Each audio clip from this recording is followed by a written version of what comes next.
Hey, this is Dan Land Pro with another one of my tutorials. Okay, so you heard me speak about creating a set design, or what I call a virtual set design, using Photoshop generative fill. So you can use generative fill in Illustrator. You can use generative fill in so many different ways now, but it comes in Photoshop. But we have the beta form, which I think now is in Photoshop. But you can use generative fill for so many different things. And like I said, you can use it for set design. Now we're going to do a basic set design on this particular tutorial, but later on we're going to show you how to layer these designs where you can have them, place them on a layer depending on how you're trying to create your art or how you're trying to create your set. So let's get started.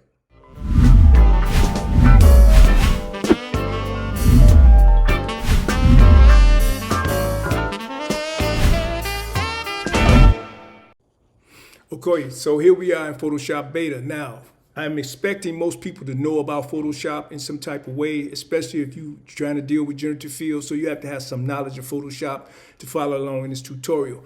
As I introduced this in a vertical format, but as you know in Photoshop, you can change your format and you can use generative fill to fill in the missing parts. So let's do just that. So what we would do, we would come down here and you hit our crop tool right here, and you see how that cropped that out.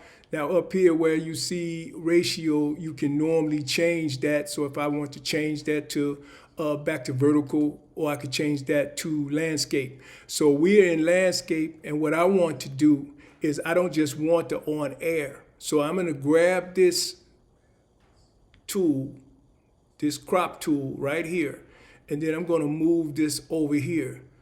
Now, there are several different ways to make a set design using generative fill. People have different approaches. I'm going to share two that should be favorable. Now you see this box down here. This is where you talk to your generative fill. And if you don't see this box, I think you can go up here in Windows and you can find the contextual taskbar right there. You see how it disappeared? So if you're looking for it, go to Windows right here, click contextual text bar.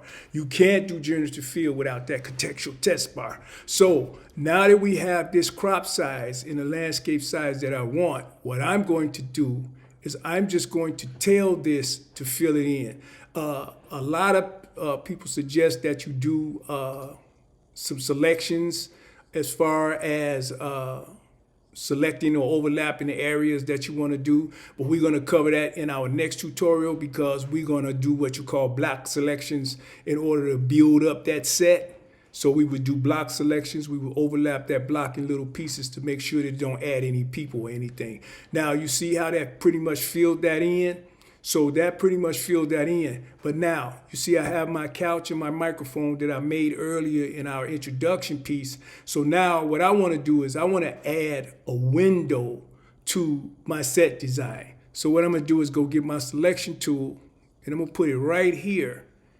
And I'm going to tell my generative fill right in this contextual box, framed window,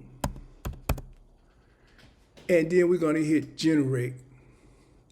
Now that's generating a frame window, and it'll give us 3 selections as far as the window that it will create to go on our set design.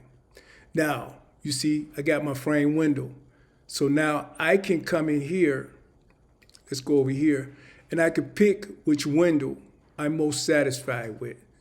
So I'm going to go with my first selection, which is here. That's the window that I'm most satisfied with. Now, under my window, I want to put a bucket. So right down here, you can either go to your rectangle tool, your elliptical tool. I'm going to go to the freehand tool, and I'm going to draw a little spot here. And then I'm going to tell generative fill, I want a mop bucket right there.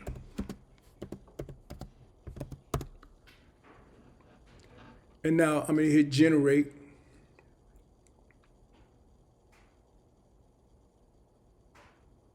You see right here where they're spinning, this is where they're building my mop bucket. So it's going to put my mop bucket right under the window. So if I don't like that, I can hit generate again. Or if I feel I didn't give it enough information to to get the type of bucket that I want, then I can do it again.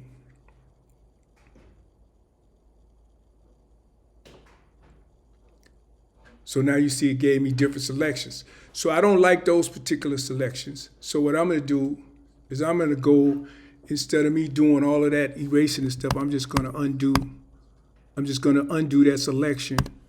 And then I'm going to go and I'm going to use freehand again. Only this time, I'm going to make a selection. And we're going to give it more clear or concise, specific instruction. Let me see, black folding chair.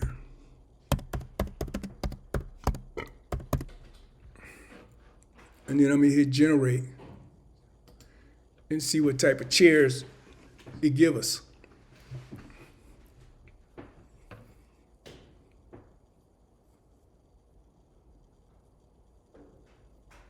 So now you see I asked for a black folding chair, but it gave me different selections. That's a black folding chair. That's a different type of folding chair. I kind of like that one right there. So now over here, I can come in and I'm going to put in another selection. So we're going to make a selection and we're going to put that selection right here. And then I'm going to say camera on a tripod.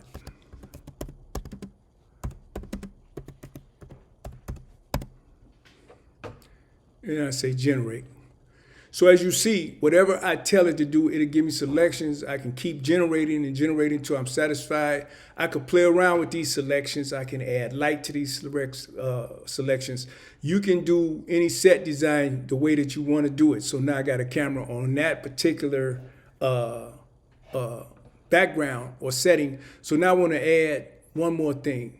No, I figure that's enough. So you kind of get the idea. I can add a flower pot. I can add a desk. I can layer these, as you notice over here, aside from where we generated in our layer, in our layers, you will find that you can choose your layers over here, so you can do the same thing you do any other time in Photoshop. You can make a layer unseen, et cetera, et cetera. So Photoshop pretty much worked the same way.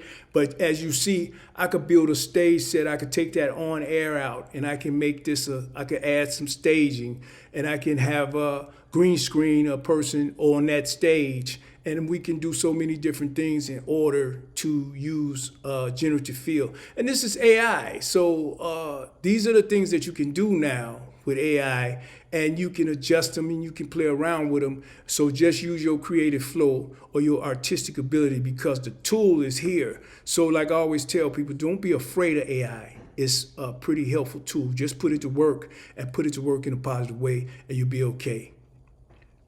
So that's it for this particular tutorial on artificial intelligence set design.